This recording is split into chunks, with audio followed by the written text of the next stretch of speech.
এই জায়গাটা হচ্ছে টঙ্গী বাজার। এই জায়গা দিয়ে আমি অনেক আগে যখন ব্রিজটা ছিল তখন এই জায়গা দিয়ে আমি যাইতাম, আর একটা করে কলা খাইতাম।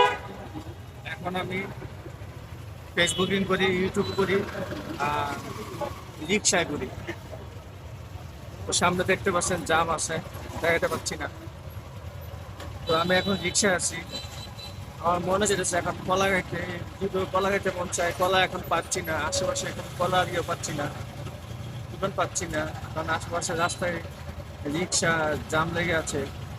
তো আমি চাচ্ছি না এখন কলা খেতে, এখন রিক্সায় বসে আছি। দুপুর 12টা বাজে,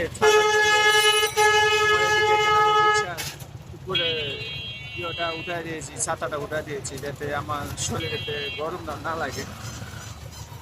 তো আমার কাছে অনেকটা ভালো লাগতেছে, অনেক মানুষের কষ্ট করে হেঁটে যাচ্ছে। তাও আবার এই জায়গায় আজকে পশু হাটের বাজার, এখানে নানা রকম পশু পাখি হাঁস পালন এগুলো পাওয়া যায়। ওটা আপনি সামনে গিয়ে দেখাবো। আমার খুবই কলা খাওয়ার ইচ্ছে ছিল, তবে কলা তো পাচ্ছি না। আরেকদিন কলা খায় আপনাদের সাথে শেয়ার করি।